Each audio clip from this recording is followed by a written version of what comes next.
Can computers take over the world? Can AI take your job? Can algorithms rule the world? In this video, let's talk about in detail about all these questions that I just asked you. In this video, we're going to review a fantastic book called The Nexus from my favorite author, Yuval Noah Harari. Those who don't know Yuval Noah Harari, I'll give you a quick intro about who is this person because it's important to know the author before you read the book. The author comes from Jerusalem. He is a favorite historian of mine, and he has written various other books. One of my favorites is Sapiens. That's where he started his book journey in the English books. He is also the professor of Jerusalem University. He has written more interesting books. My favorites are Homo Deus, in which he talks in detail about what is the future of Homo sapiens.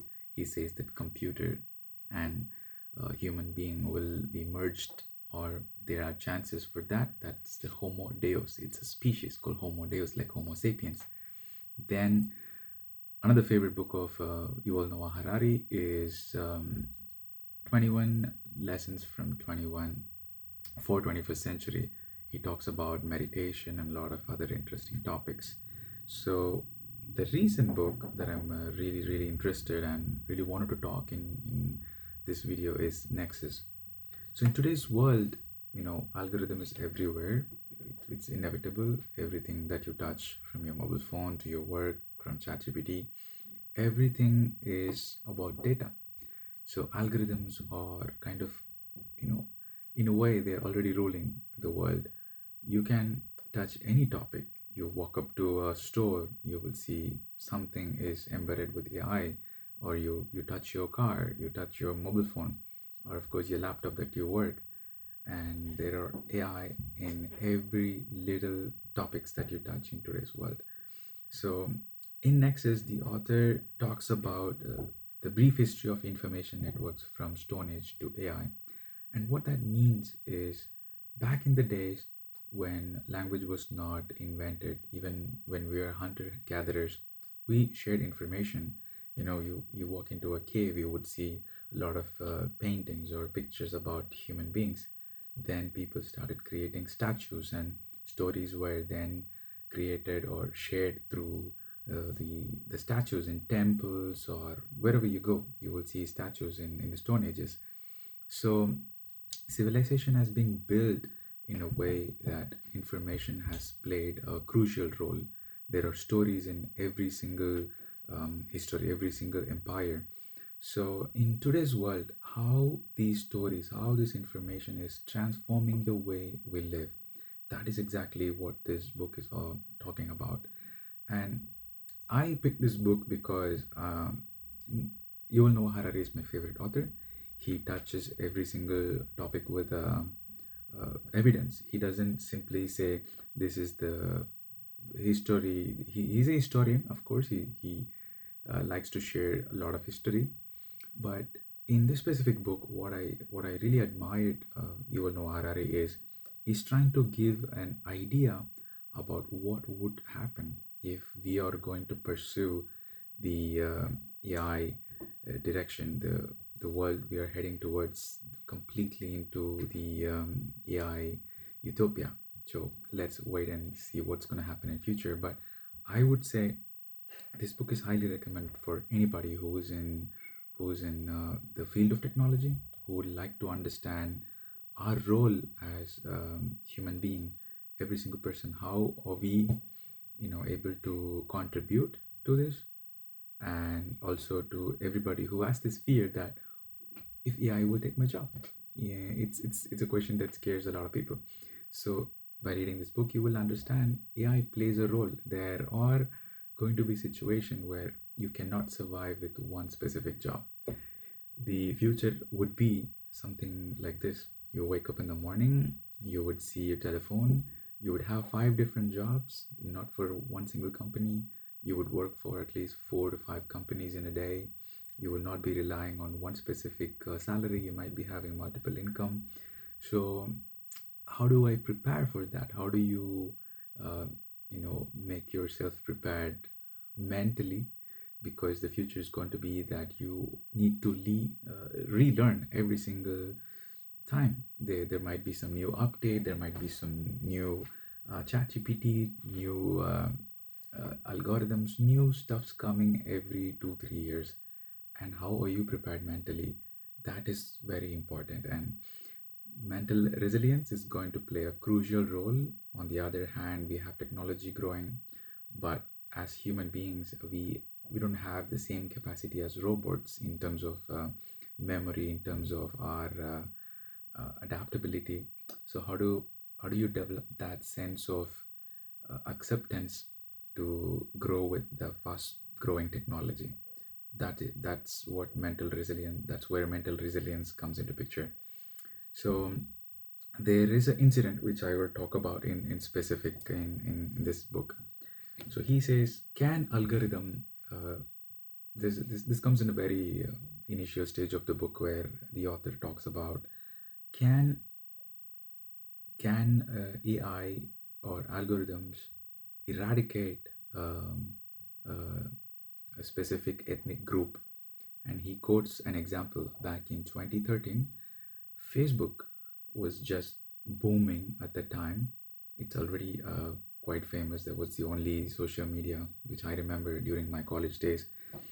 And in Myanmar, there is a group of ethnicity where they had some rivals with another group of ethnicity. So this specific ethnicity is a minority in this Myanmar country, and there were Facebook videos of people fighting or people talking about the other minority group. And Facebook started pushing these videos to everybody in the country, and that kind of created a rage in people on this specific minority in Myanmar. So people started you know having so many fights. They were having physical violence, and they kind of killed about 70,000 people in this rage, in this little war they had inside their country. And the whole ethnic group has vanished now. And who is the reason? If you look at it from the data point, from who started this idea of hate for the specific ethnicity, is Facebook. And when there were investigation about why Facebook did that, they were liable to answer.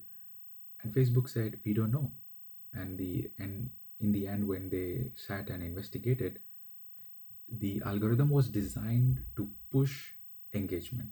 The algorithm was designed to engage more people.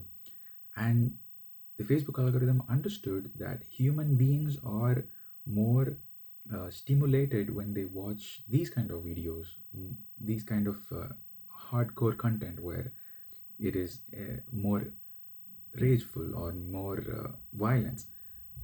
And Facebook understood that people likes it, and it started pushing it to everybody in this region.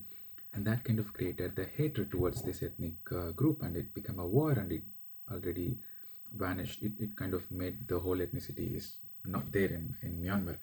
So this story was so impactful, and it is already creating an impact in the world in terms of clearing out an ethnicity. Now imagine what would happen if these algorithms would learn more about human beings, because we're constantly chatting, we're constantly engaged with AI.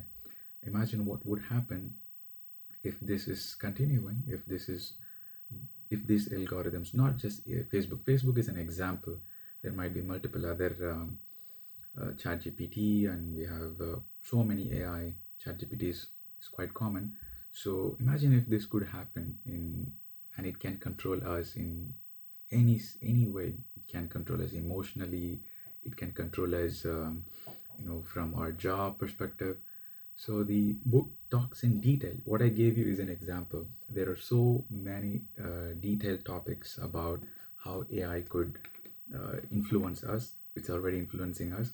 There are three parts to it. The first part is about the information itself. How do human networks communicate? How do we how stories can influence people? And that's the first part. And it talks about about Bible in detail, which is very interesting.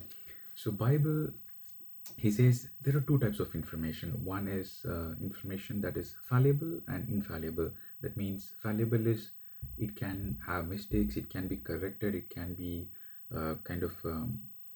researchers can go on this and you can publish, you can spot the errors and you can say this is wrong, and the institution will say I will correct it. And on the other hand is infallible, which is the religious books like Bible, Hindus Quran, or sorry, Hindus Gita, or Muslims Quran. All this is infallible, and they say if you say this is wrong, people will not agree to that, and they will not change the context because it's infallible. It comes from some higher source, and you cannot simply change the spot the error and say this is wrong. So he says he talks in detail about that for about 3 to 4 chapters in specific about the fantasy of infallibility. The second most important part, which I really liked, is inorganic network.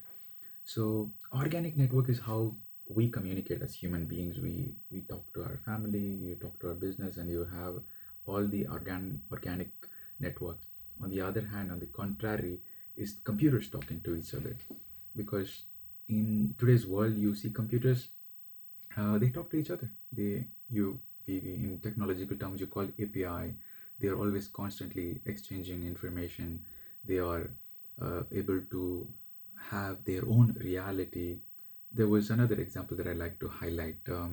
So I don't know if it's Facebook or another technological company where they had a chatbot, and they wanted to have this chatbot even before ChatGPT. This chatbot was trying to they were having a conversation with this chatbot, and it kind of started manipulating the person who's trying to chat, and in the end they kind of completely shut down this chatbot. I forgot actually, but I need to reference again what is the chatbot is all about, the name of the chatbot. But it is actually true that these how they didn't instruct this chatbot to say this. How did it come up with that information? They don't know. So this organic network can be understood, it can be controlled, but he says the inorganic network, which the computers talk to themselves, is uncontrollable because they don't know. Most of the time the scientists are unaware how this decision is made by computer by itself. So all the machine learning algorithms, all that is happening, but most of the time even the scientists are unaware of how the computers ended up making this decision. So that's the second part, the inorganic network. And the last topic is the third part, which is computer politics. We are living in a totalitarian world where computers are used to make decision. And the last topic, the part 3, is delving more into detail about the politics in specific. Next, the author Yuval Noah Harari loves politics, and he is a Jew, but he talks in detail about a lot of politics. Maybe he hates Trump. That's what I understood. But he talks in detail about why capitalism will not work. Capitalism is the ruler in 21st century, but is it going to survive? We don't know, and that's how the chapter ends.